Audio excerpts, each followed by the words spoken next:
Ladies and gentlemen, boys and girls, welcome to another episode of the weekly Daily podcast. Thanks for tuning in this week. Got a lot of fun stuff to talk about. It's been a fun week. It's been busy per usual. It's good to be here though. I've been getting in the bad habit. I've mentioned it before, but the bad habit of recording episodes on like Monday or Tuesday. It is Sunday. I'm doing this responsibly. So, I don't know if that means anything to you guys, but it helps out with the scheduling a little bit to not have to use my entire lunch on Monday or Tuesday to record stuff. But it's good to be here. I wore my newest fancy sweatshirt, which I'm going to be honest, I'm sweating already. It's kind of hot. But if you're not watching the video, I'll try to explain it for you. It's a little bit out of my style, my typical fashion, if you will. And basically, it's a sweatshirt. It's half navy, and then kind of a little curvy line down, and then half of it's like a bunch of striped colors. And it's a little bolder than I think, not Boulder, Colorado. It's a little bolder, Bolder. That was supposed to be a joke. I said it kind of seriously. It's a little bolder than my typical fashion, which is funny. It's fine wearing it now. I put it on last night before doing some shows, and I was like, I'm just going to wear it. I put it on, looked in the mirror, said, I'm not going to wear it. Took it off, wore a very vanilla hoodie. So, we're just living and learning, trying to get better with fashion, with knowledge, with everything. I've never had, fashion has never been my forte. I grew up, initially my primitive years was, for the longest time, it was a lot of hand-me-downs. It was just like whatever cousins, it's just a bunch of whatever clothes, hand-me-downs. And just wearing stuff that didn't fit, that was way too big for me. And then, in high school, I have very few memories of fashion in general or attempts at fashion, but the couple things that I do remember were, I think in 8th grade, I remember being at Target with my family, or it was maybe just with my mom, and there was a shirt that said like poser, and it was terrible. It was like literally, poser was a big word that people used back in middle school and high school, which, it's like someone trying to be someone else. And that, I don't know, that was a word that was used in general, but also I remember I skateboarded during that time, and that felt like a big word in the skateboard community, like, oh, you're a poser. I don't know. For some reason, I wanted a shirt that said poser. And I remember arguing with my mom in Target, being like, you have to buy this for me. And she said no. And that's one of those things you look back at and you're like, oh, thank you, Mom. You saved me. Because she didn't let me get it. And I was heartbroken. But then hindsight's 2020. And you look back at that and you go, whoo, dodged a bullet on that one. I also remember, this is one of the other few fashion things I remember, like attempts at fashion. I think I was like either a junior or senior in high school, and I think at this point I purchased clothing with my own money, or at least I made this purchase with my own money. But it was a SpongeBob SquarePants shirt, and I remember a couple things. I remember the shirt was a little too tight, but I would wear it some. And it's one of those things you're like, in high school, people are wearing stuff. They're trying to like discover themselves, and they're wearing goofy, silly stuff. And I was like, ooh, this is my goofy, silly thing. It didn't fit well, one. But also, two, it's like, you're about 5 years late, Ben. Maybe that would be a funny, silly thing in 7th or 8th grade. But as a senior in high school, just missed the mark. Was not a great look. But that's, dude, my entire life is that. It's literally not knowing what I'm doing. and discovering things way too late, which is it's funny. I mean, I wonder with like the kids nowadays with AI and with Google, just like the tech age that we're in with information being so readily available. I bet these kids growing up, it's just like they're just gonna know how to do everything and not have these like epiphanies later in life where like, oh, you're supposed to do that, which, I think I've had too many of those, but I do think that's part of like living and learning is being like, oh, I'm kind of an idiot. They're just gonna know how to do everything all the time. There's gonna be zero questions. I mean, I'll tell you, I'm living in the tech age right now. I'm still running stuff like that. For example, my mustache, or I guess I should say my attempt at a mustache is I mean, it's terrible. If you're watching the video, it's bad. I think I said it before. These lights make this mustache look 100 times better than it is. But I've tried to grow the mustache. I'm 36 years old. I've tried to grow the mustache out a lot of times. Usually, it's when I'm about to be unemployed or actively unemployed.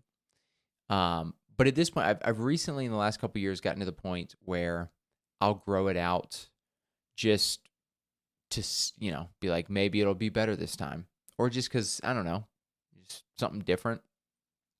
Because I mean, I'm 36. This is as good as it's gonna get, but it has gotten better. When I tried like in my early, mid, late 20s, I mean, it was so bad. I would try, and it was like if I tried while I was working. I remember the first time trying, I was like 24, 25, and I was trying to grow the mustache out for the first time, and it was I was so paranoid and like scared to do it while working and having people in public see it that I waited to try it during a period of work that was like the last 2 weeks of the year where the job that I worked at was it was like a production facility and they were shut down for those 2 weeks. So there's only a few people that were like coming into the office. So I was like, maybe I can like hide and get to my cubicle before anybody sees. And I still remember at a certain point my boss being like, literally like laughing at me, like, "Are you trying to grow your mustache out?" Because I mean, it was terrible. And I mean, that happened maybe a year ago at my current job. Just in a Zoom meeting, a couple weeks into growing a mustache, and my boss being like squinting, just like, Is that a mustache, man?" So it's still bad, but it has gotten a little bit better. But back to my point of taking way too long to learn stuff in life. Mustache, I mean, this is something I learned a few days ago, which is there's a certain way to grow the mustache out. And I did not know that.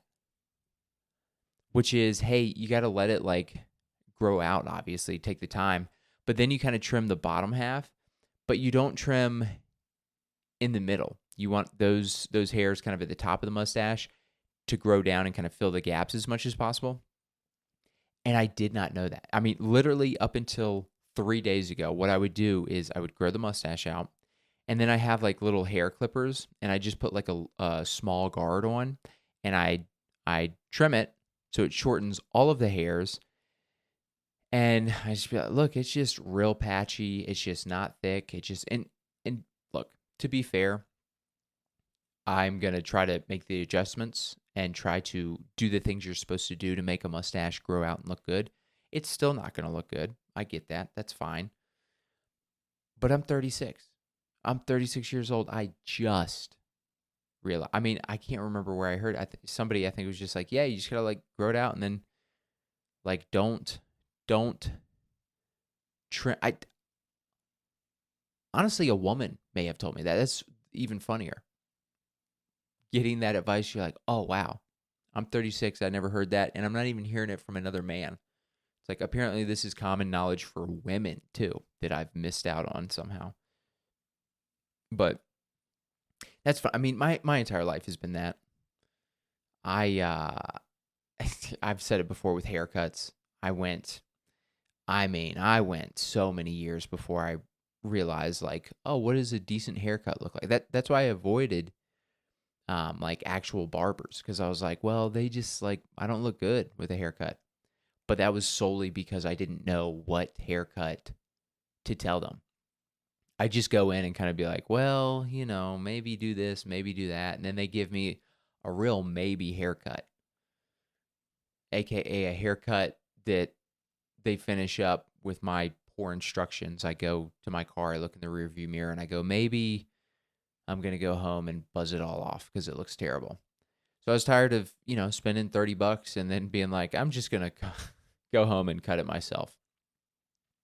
But that's because I had no idea. Same thing, I mean, with these glasses. Most of my siblings had glasses, and I was like 25 before I went to the eye doctor and got glasses. And I realized when I got glasses, oh, the last 10 years of my life, I've just been squinting at stuff unnecessarily. Just had no idea. Just thought vision, you're supposed to kind of have to squint at most things. I mean, yeah, just so many things like that. I can't think of anything else off the top of my head, but there's just been a million things. If you guys have ever dealt with any of that, let me know in the comments. Let me know what's something that you learned way too late in life. Man, there's so many things. It is funny how, to be fair to myself, there's just an infinite amount of knowledge and things to learn. And when I say infinite, obviously there's not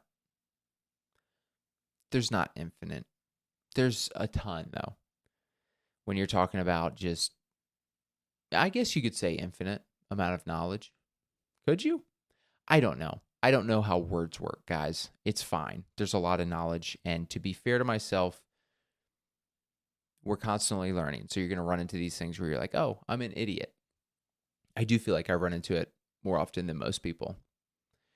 Same deal. I mean, I've talked about this before, but college, I used to wash my face with hand soap up until literally like my junior year of college. I lived my entire college existence until my junior year with an irritated red face that was dry and tomato-like.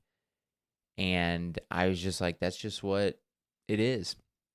And then it wasn't until my best friend's mom was like, yeah, your face is really irritated. You can't wash your face with hand soap.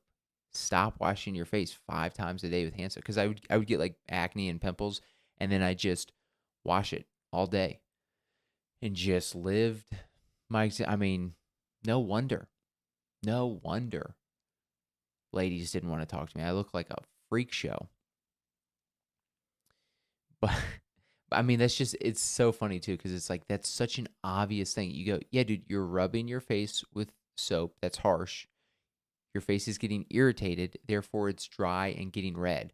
I did not connect those dots at all. I mean, there was zero thought in my head of like, this might be causing. I was just like, I mean, I'm kind of getting acne, and some people have red faces, and I'm just one of those unlucky ones. So that was another one that I felt so stupid on. But what can you do? You live and you learn, and that's the cool part about living this life, is you get to learn a bunch of stuff. Some stuff makes you feel stupid. Some stuff makes you feel smart and interested. My algorithm on social media, I get a lot of space stuff and like the universe and how many. I can't remember exactly what it was, but I saw a reel, or I can't remember the exact numbers, but I'm pretty sure this is right. I saw a reel the other day that said that our galaxy, the Milky Way galaxy, has roughly 400 billion stars. And there's roughly, I guess, that we can see, there's roughly 2 trillion galaxies. And it really is interesting to like have your brain short circuit based on something that you can't even fathom. Like if you talk about, you go, okay, 400 billion stars in the Milky Way galaxy. And you go, okay, our galaxy has 400 billion. Just the thought of us going from planet Earth to our own sun, or to maybe not to our own sun, because I guess that's closer, like going out to Pluto or going just a little bit beyond Pluto. You're like, okay, those are all the planets that are within our one star, our sun. And then you go, there's 400 billion. I mean, and just the fact that you look up in the night sky and the light that you see for stars, and then the fact that you're like, oh, a lot of these stars, I mean, it might be light coming from the beginning of the Big Bang, and how like light takes, it's traveling at the speed of light, but it may have taken billions of years just to be seen by, I mean, it's insane stuff. That stuff really interests me, but it also blows my little tiny pea brain to bits and pieces, because I'm like, I don't know what in the world's going on. Black holes. I mean, what are we doing? What are we doing? I hope that before I die, we learn a little bit more about black holes. I mean, it's crazy stuff. It does make you think. Like, I'm not, I wouldn't say that I subscribe to or really have paid much attention at all to, what's the theory? What's the theory where they say we're like just living in a simulation? I guess it's probably simulation theory. I haven't thought much about that. I'm just bringing it up now to say that if you think a little too much about space and just the infinite space and all these galaxies and stars and black hole, all that stuff, you go, maybe we are in a simulation. I mean, what is even happening? It's crazy. And it just brings everything into question. And I think, for some people that bothers them, the unknown, which I would love to know, but also I find a lot of, I'm very curious about it all. I'm not losing sleep at night. I feel like some people do. If they think too much about it, it might cause them discomfort or anxiety or stuff like that. Which, look, I've got plenty of that in other departments. But when thinking about the universe, I do find myself being super curious rather than like scared, given the fact that it's like, dude, 2 trillion observable galaxies, with each of those having approximately 400 billion stars. I mean, I don't even know what number that would be. I mean, it's above 2 trillion, yeah? Wait, would it be 800 trillion stars? No, I'm terrible at math. 2 trillion times 400 billion would not be 800 trillion, right? I don't know. Maybe whatever it is, I feel like it's a number. I don't know what's above a trillion. I remember a big thing that people would say, like in middle school, when you're like learning about the word infinity and the meaning of it, is people would just say, they would just say like a made up number. I think like a Deuteronomy, not a Deuteronomy. That's a chapter in the Bible, I think. A googly. I think that was something people would say, a googly. And there's like a saying it as a number. And it's like, well, if there's infinite numbers, then you can just say whatever, because any and all combinations of letters and sounds are going to have to be used at some point for these numbers, because it's infinite. It never stops. And so now that I say that out loud, that's not very interesting. But I don't know if you guys had that in middle school, where people would just say, you're like, I just learned about infinity, and I bet you've never heard of this number. That's mostly what middle school and high school is. It's just people doing the knowledge gotcha on other people.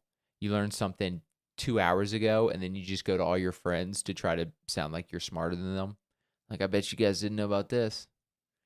That was a very common thing. Also, joke telling in middle school, very big thing, where you just hear like it wouldn't even be short jokes. I don't remember a lot of short jokes happening. It was all those like long, like story jokes where it has one twist at the end. And you tell that, and like the whole time you're telling it, you're just like, don't mess it up. Don't mess it up. I mean, it was kind of anxiety inducing to tell jokes because you're like, I've got everybody's attention. And if I mess this up, then everybody's going to hate me. Like if it goes well, then I get kudos, but the stakes are high. If I mess up, everybody's going to make fun of me. Middle school. What a weird time that was. Anyways, it's been good. I've been watching Severance season 2, which has been it's tough to tell. I was talking to a friend about this. It's like it's tough to tell if it's good or not. And before I get into why or my thoughts on that, just if you're not familiar, Severance, it's a show. It's in season 2 right now. Apple TV. It's got Adam Scott, directed by Ben Stiller, I think. The first season was very good. I like the first season quite a bit. The second season, they're doing an episode a week. I think I've watched the first 2 episodes. Third episode's out now. I might watch that today. But it's one of the, like season 2, basically, the first couple episodes are, it's a convoluted thing that's going on. The plot, the storyline is just like kind of a wacky out there thing. And basically the premise of it is, it's called Severance. The premise of it is that this company is putting chips in people's heads if they want to live a life at work separate from their home life. So basically they have a home life, they go to their job, they go down this elevator to their job, and it basically turns their brain off so they have no knowledge of their home life. They just have a work life knowledge and then a home life knowledge, and that's completely separate, if that makes sense. And season 1 was very good. Season 2, it's one of those where you're like, I can't tell if I like season 2 or if it's kind of catching you up on some of the questions from season 1, and all the goodwill from season 1 is keeping you invested, which it feels like maybe that is it, but we'll see. I will say the vibe of the show I do like quite a bit. It's one of those shows that has like an ominous soundtrack that puts you in like a certain mood or certain vibe, which is not the most common. Like most shows have a different soundtrack and vibe than this show. And it's hard to explain. I don't know if I'll be able to fully explain it, but it's just more of ominous music. And I remember watching, I think it was called Maniac on Netflix with Jonah Hill and Emma Stone. Very similar kind of ominous vibe. There's plenty of movies, and I mean, there's a bunch of film and shows that have this, but it's definitely not the norm. It's definitely in the minority. And I feel like if you had shows that were like this all the time, it wouldn't be great. But it's almost like music in the sense that there's certain music that puts you kind of in hits certain emotions, whether it's sadness or almost like depression or something like that, but in a good way, where you like feel sad, but you're like okay feeling it. I don't know if this makes sense, but there's certain songs that I'll listen to occasionally where it's like, I don't want to listen to this all the time, but once in a while, it just like strums that chord internally of an emotion that you usually don't describe as good or usually don't like thinking about, but sometimes it just syncs up well with it to where you're like, oh, I'm okay sitting in this emotion that has been brought upon me by this art, this music, this show. I don't know if any of that made sense, if I'm being honest. That's one of those things where you're explaining things and you're like, I feel like I'm maybe describing it, but if I had a bigger brain and a better vocabulary, I could certainly talk about it. You know, that is impressive. The older you get, the more that like being intelligent. I mean, it's always important. You don't want to be dumb, and I'm comfortable where I'm at. It's like I'm not super smart, but I also feel smart. I feel smart in a lot of ways, but I also recognize that my ability to communicate ideas sometimes is not the best. Like I feel like I have an understanding and my opinions and things worked out in my head as most people do. But like um, watching very intelligent people debate over things and the way they communicate so efficiently and effectively, it's like, oh man, I would get destroyed. I would get destroyed in most of those conversations. Not necessarily because I think I'm wrong. A lot of my opinions and things are thought out. I've listened to both sides. I've formed opinions based on a lot of information, and then obviously taking effect your ethics and morals and this and that, and form an opinion from there. It's not opinions that I have where I'm just like, I read this on this website or this news channel I saw it on, and that's my opinion on things now. No, like I very much enjoy thinking through and talking with friends about it, and forming out opinions based on a lot of information and debate. But when you're in the moment debating, I mean, it is impressive. I do watch people who like fluidly say stuff, and you're like, man, I can't do that. I wouldn't be able to do that. Because it's like being able to just have that vocabulary and intellect is one thing, but then to be able to do that in the moment of a confrontational debate, or maybe it's live on TV, there's a bunch of elements that it's like, man, I mean, you put me on one of those and immediately I'm just the butt end of all the reels and YouTube videos of just like Ben Dailey gets wrecked in debate. So I do have a little empathy when you see people, because a lot of debate is like who comes off the most intelligent. Like the argument that wins is just the person who comes off the most intelligent, which, it's the same thing with like a presidential debate or whatever.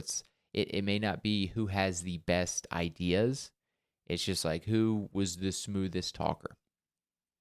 Anyways, I don't know what I'm even talking about, how I got on that topic, but Severance has been pretty good, and curious to see how it plays out this season. It's one of those where you're like, you try to think ahead with the writers, like where could they take this? And it's like, I have no idea. I literally couldn't even guess. Maybe that's because I'm stupid. Maybe it's because it's a good show. Keeps you guessing. But had a fun week of shows this week. And did I do any mics? I did at least one mic. And that might have been the only mic. Went out to Irish Rover on Monday.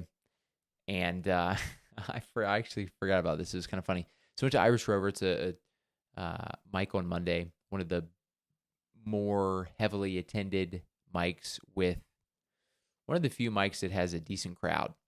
Although I feel like a bomb there every time. There's just 50 people watching and just bomb through it. But that's fine.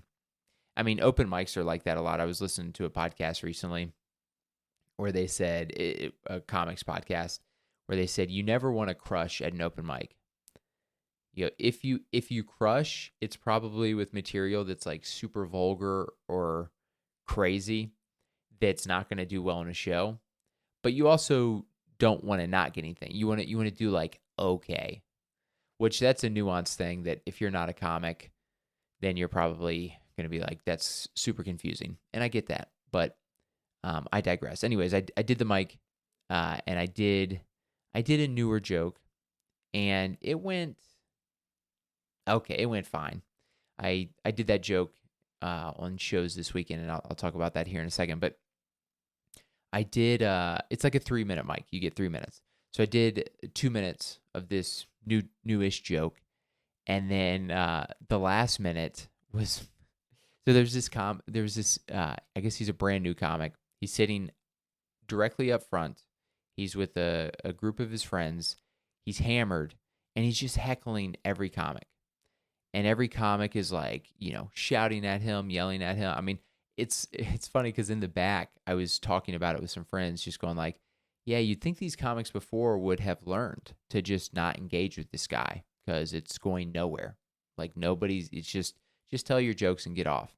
And then, of course, what do? He starts yapping during my set, and I engaged with him, but I didn't engage in like a lot of people go to like the hey shut up you idiot, just kind of try to do the yelling, screaming, overpowering, which is it's like yeah, I'm that's not my vibe anyways, but also over the years you learn it's like that's not really a great tactic 99% of the time.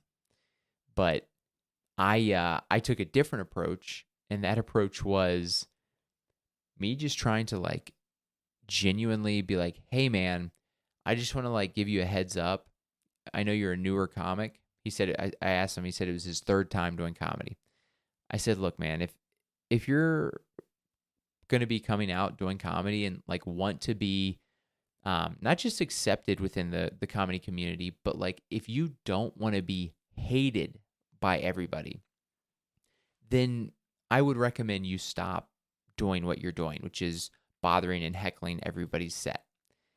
And and so that was like the last minute of my set. And then after I finished the set, I went up to him and I was genuinely being like, "Hey man, I'm not even trying to like be mean. Just trying to like give you a heads up that this does bother a lot of comics. You're making a really bad first impression. And also like you're yelling and interacting and heckling during most people's sets. Like when he went up before me, and he crumbled on stage. I think some people were kind of jeering and yelling at him. And it's like, dude, people hate that. And you're going to get that back. And I know you didn't like that. And he was just hammered. He's like, I actually did like it. Okay. I like when being involved. I wrote my set to have interaction. So I'm like hoping for that. And it was basically for like 10 minutes. I'm like talking to the drunkest dude ever, like trying to be like, hey man, I'm just like trying to let you know, like take it or leave it, the advice. And ultimately he's like, I'm not going to take the advice. I'm like, all right, man. Well, have fun being hated by everybody, I guess. I don't know what to tell you, really. But that was kind of funny. That was on Monday. Tuesday, I did not go out. Wednesday, I had a show at Stranahan's Distillery, a rotating tap show. So the production company that I host for a couple times a month usually does this show at Stranahan's Distillery, which is like a whiskey place, kind of in the, I mean, it's off Alameda and Santa Fe if you're in Denver, but it's kind of fairly central. I don't know. It's close to Broadway. But I've done that show. I've hosted there a couple times. They do a show usually like once every 3 months, but it's such a fun show. First off, it's a Wednesday show that they sell tickets to, and it sells out every time, and it's like 80 to 100 people, which is great for a Wednesday show. But it's in so it's a big distillery, and they basically have they do tours and stuff. So like back in the section where they make the whiskey, they have like kind of a little open area, and then behind you is like, the tank. It's a very cool setup. So I did that on Wednesday. I hosted. It was a very fun lineup, and felt good. Felt good about the host set. Then bringing people up. I was talking to one of the comics afterward, the comic who runs the production company, and I fumbled over a couple things. When I say fumble, it's being very self-critical. I don't think people in the audience really noticed or cared, but like talking about credits, like I was bringing people up to stuff, being like, you've seen them here, you've seen them there. At a certain point, I was like pitching the merch. They were selling merch and doing that, and so just like going through the stuff to try to be like, hey, let me address and say you can buy some merch. There's some shirts. Come support local comedy. But also trying to like keep the show going, say that, and then be like, now let's keep the energy going for your next comic. It can be easy to just maybe sometimes not be as fluid as you want to, which is okay. Ultimately, you want to try to take that and go, how can I make it better next time? But I I felt real good about the host set and just the show in general. There's a couple things. It's funny how they irk me a little bit more than I probably should let them, but also, I think you don't get better unless you're a little neurotic on that side of things, just being like super self-critical and being like, how can I do better next time? But at one point during the show, there's this guy that came up. He was drunk and he was grabbing another drink, and I'm standing in the back, and he goes, "Hey man, I saw you on Kill Tony. That was great." And if you're not familiar, Kill Tony is like a big popular podcast show that's in Austin, Texas. It's some people love it, some people hate it. It's very popular. Is whether you love it or hate it, it is a big thing. A lot of people watch it, tune in. I've never been on Kill Tony. So the guy was like, "Hey man, saw you on Kill Tony." And in my mind, I'm like, this guy's drunk. I've never been on Kill Tony. It's going to be more of a hassle and just weird for me to go, "Oh, I've never been on Kill Tony." And then just like make it weird. So I was just like, I'm not going to do that. All I said is, "Oh, thank you, man." Just to try to not make it awkward for him. And just to try to, I was like, what? Who cares? He's drunk. Maybe he thinks I look like somebody. It doesn't matter. And so I go, "Oh, thanks, dude." And then he goes, "Just kidding. You weren't on Kill Tony." And I was like, "I'll punch you in the face, sir. How dare you? How dare you?" It's funny because it's like, it's whatever. But I'm fine with banter. I think a lot of people, I don't think a lot of people do this, which is they want to banter with the comedians. So a lot of audience members are like, "Let me banter. I want to banter with the comedian." But a lot of people don't know how to banter. Okay? Because banter, riffing, is a two-way street. You say something goofy, I say something goofy, you go back and forth. But when you say something, and this is what happens a lot of times with audience members, they just say like a roast thing where you can't banter off of it, which is him going, "Hey, I saw you in Kill Tony," me going, "Ah, thanks, dude," and him going, "Just kidding." And then it's like, all right, well, it's over now. I guess you got me. Was that a fun interaction for you to just come roast a comedian, but say it in a way where there's like no, like, what am I supposed to say back to that? Like, "Oh, you got me." Or like, you're just like, "Okay, all right, you got me, sir." But he was pretty hammered. He talked to me afterwards. I mean, he was a nice guy. I don't think it was coming from a bad place, but I do see that a lot with comedy shows with audience people. They'll try to be playful, but they'll like set things up in a way that you're like, "I can't be playful with that. I don't know what you were expecting from me." It's like you literally took an angle that just, okay. Also, it's just confusing. You're like, I can't tell. Are you roasting me? Are you trying to be playful? It's a very, some people just like do not tee the ball up for you at all. And they're just like, "Well, you're a comedian, so like you figure it out." It's like, well, I don't know. You didn't really give me much there, so I don't know what to say. But he talked afterwards, and him and his girlfriend were like, the show was super fun. Thanks for doing it. So they were fun. A lot of people were drunk. It was kind of funny for Wednesday, and it's like an older crowd. The show was at 8, so it went to like 9:30, almost 10, and people were a lot more drunk at this one than they've been in the past. There was one lady. She was like, she was very drunk. She was she would start slow clapping during the headliner, and the headliner like called it out, but she would like, once it was called out, she started doing it to like get attention, and then she started like yelling stuff out, and it was kind of like the last 10 minutes of the set. So it was kind of one of those where it's like, do I go tell her to be quiet? Do I not? Ultimately, I didn't. The headliner like handled it pretty well, but she was like so drunk. She was like laying down on her husband. She was literally just like fully horizontal, just somebody that you're like, okay, you need to get an Uber, I hope, to go home. Because her husband was also drunk too. The bartenders were making jokes. They're like, yeah, he came up and he asked for some Johnny Walker Black. And it's like, it's a distillery that has their own whiskey and just, you know.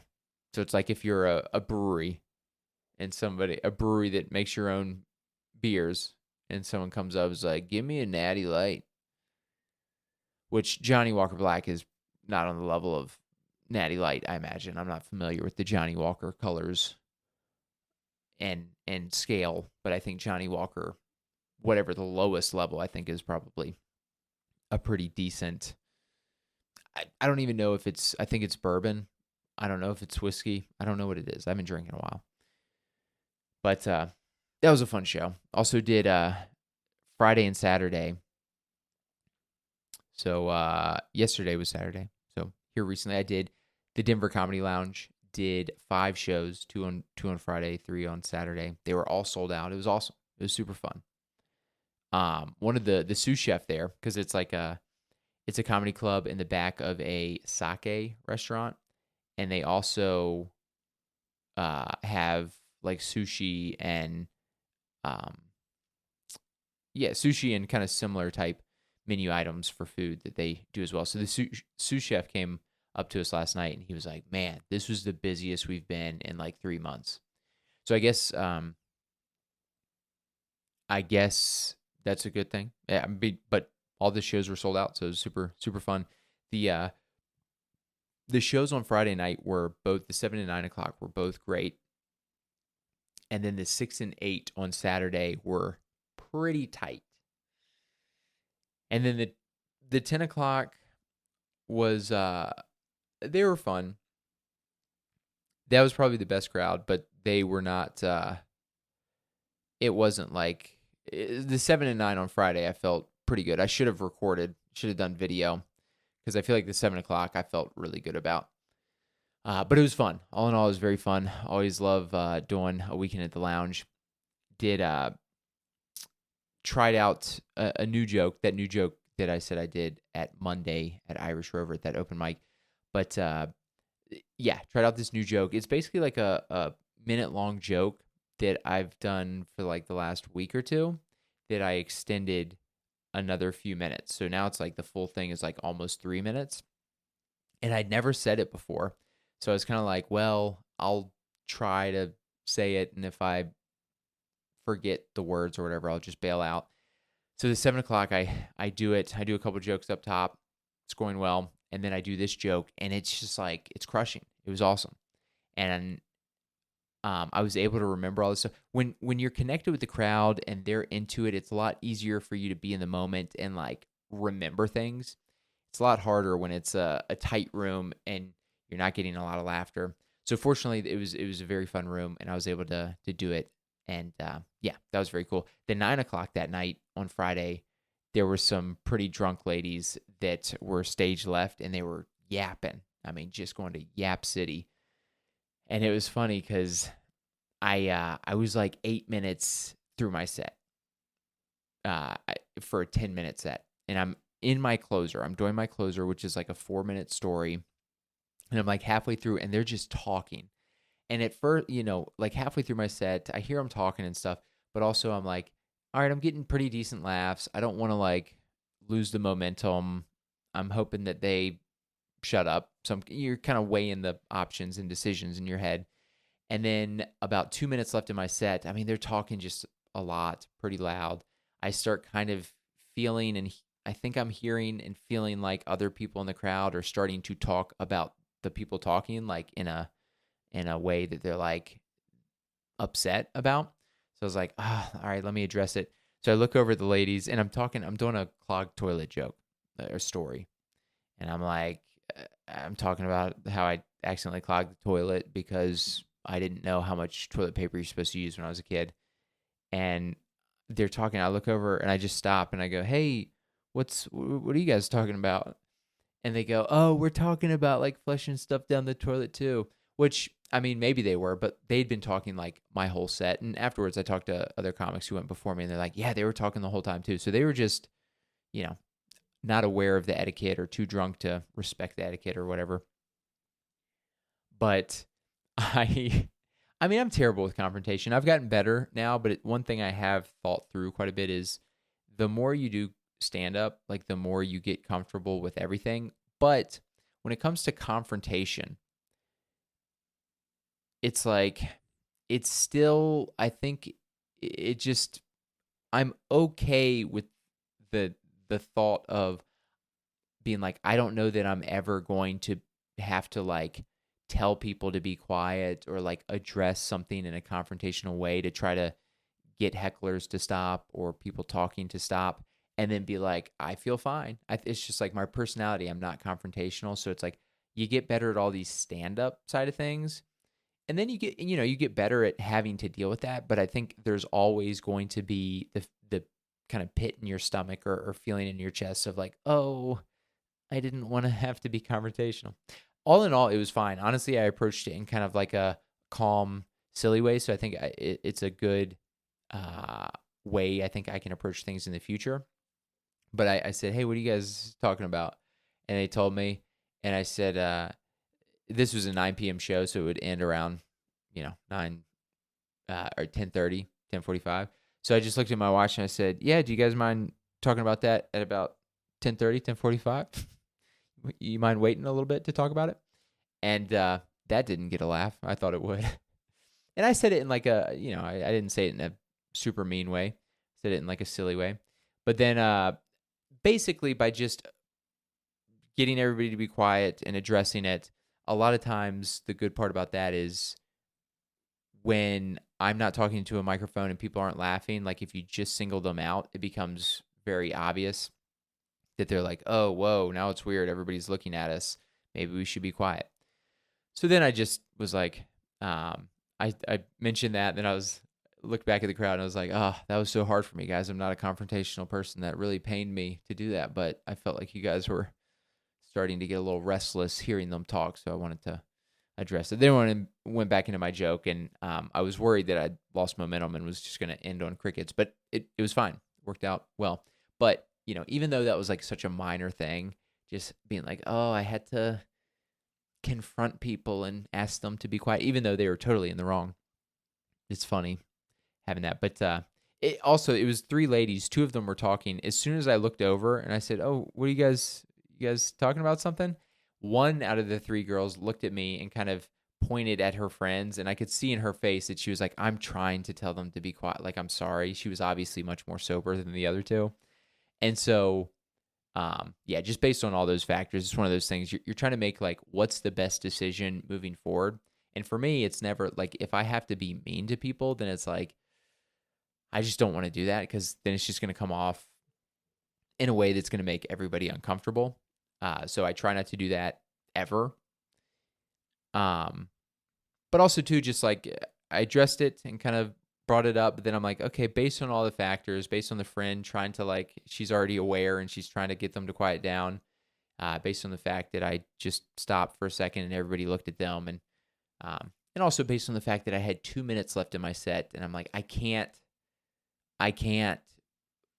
talk on this for too long. I felt good about that. I mean, I felt kind of any confrontation, like I said, is like, makes me kind of cringe. But I felt pretty good about how I handled that. But that was a fun show. Then the 6 p.m. and 8 p.m. on Saturday were both pretty tight shows. I will say I did feel good about it. Feels good to do shows where, I mean, they were sold out, but a lot of these crowds sometimes, like whether they're eating or ordering food, or I feel like maybe a couple of them, they might have been doing the check drop, like passing out the checks for people, because I was like right before the headliner, which the headliner was only doing 15 minutes. So my set is right in that period where people need to be paying their bills before the show's over. But I felt good being in the moment and projecting the energy that I want to project. It's so easy to have a crowd not be like super amped up or high energy, and then to bring your energy down to match that. And it felt good to not do that, meaning that I kept the charisma and energy and silliness, even though the crowd wasn't there. And I mean, I will say, if you're a super high energy comic, that might be more awkward to be super high energy and the crowd be given nothing.